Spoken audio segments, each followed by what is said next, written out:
Baik, bismillahirrahmanirrahim. Assalamualaikum warahmatullahi wabarakatuh. Pada kesempatan kali ini saya akan memberikan penjelasan tentang analisis regresi linear sederhana dengan satu variabel respon dan satu variabel prediktor. Slide-nya sudah saya tampilkan.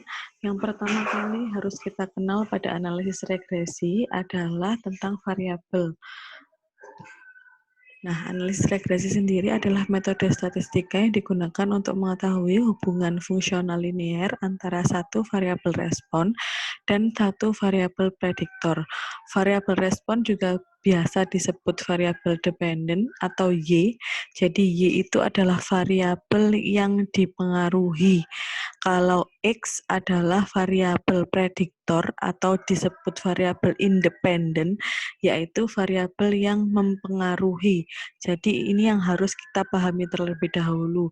Y adalah variabel respon, yaitu variabel yang dipengaruhi. X adalah variabel prediktor, yaitu variabel yang mempengaruhi.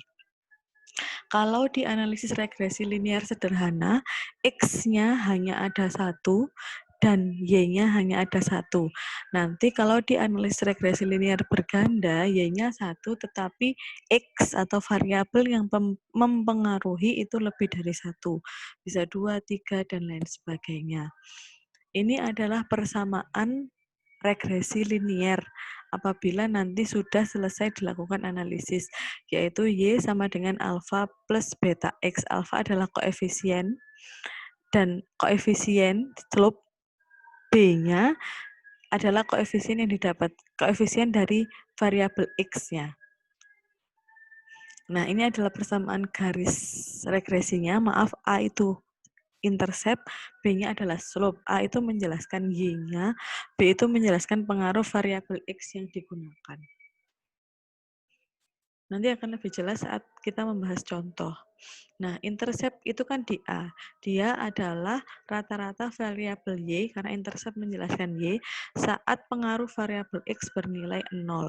Sementara slope adalah pertambahan atau pengurangan Y, jadi B-nya nanti bisa bernilai positif dan negatif. B-nya ini kan bisa positif, bisa negatif, tergantung dari hasil analisis. Itu nanti bisa menambahkan atau mengurangkan nilai dari variabel Y-nya.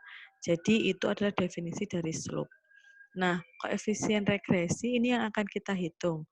B itu adalah slope, A itu adalah intercept. Ini cara menghitungnya. N sigma XI YI min sigma X kali sigma Y dan seterusnya. Nanti akan lebih jelas saat ada di contoh. Misalkan, suatu penelitian dilakukan untuk mengetahui pengaruh uang saku terhadap nilai rata-rata rapot.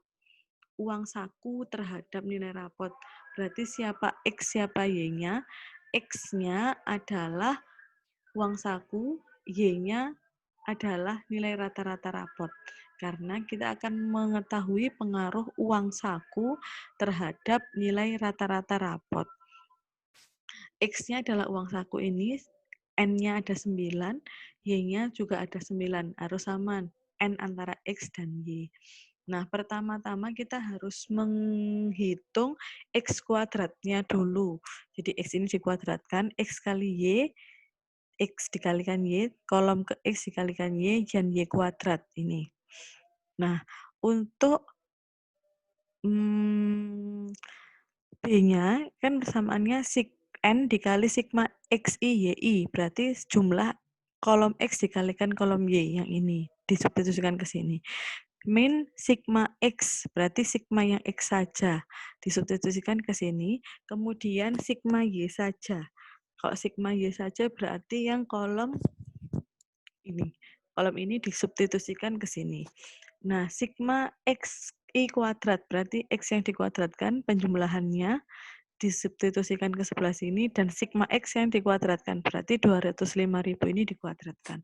Kita dapat koefisien B, min 0,0036. Nah, B sudah dapat, kita tinggal menghitung A-nya. A-nya adalah Y rata-rata min B X rata-rata.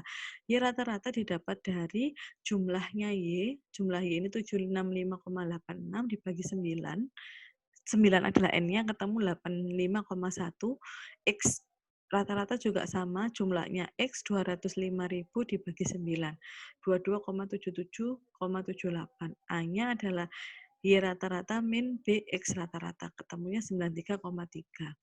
Dalam analisis regresi, kita tidak hanya menghitung nilainya saja tanpa tahu interpretasi. Interpretasi itu arti dari garis regresi yang dihasilkan.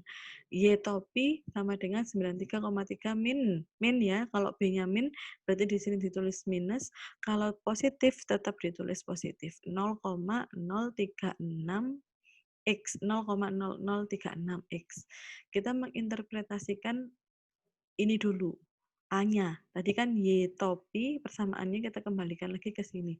Y topi sama dengan A plus BX. A-nya ketemu 93,3. B-nya min 0,00036. Jadi persamaannya Y topi sama dengan 93,3 min 0,00036 X. Rata-rata nilai rapot karena Y-nya adalah nilai rapot adalah sebesar 93,3 saat uang saku bernilai 0. Jadi saat kita menginterpretasikan A, B-nya dianggap 0.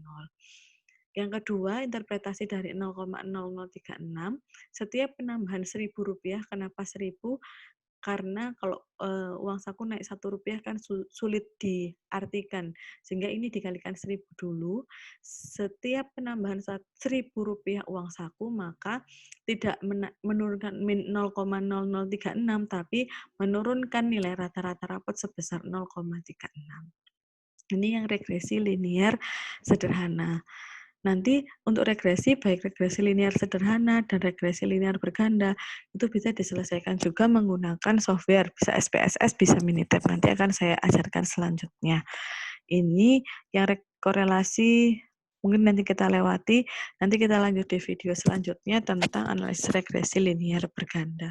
Terima kasih, semoga bermanfaat. Saya akhiri, wassalamualaikum warahmatullahi wabarakatuh.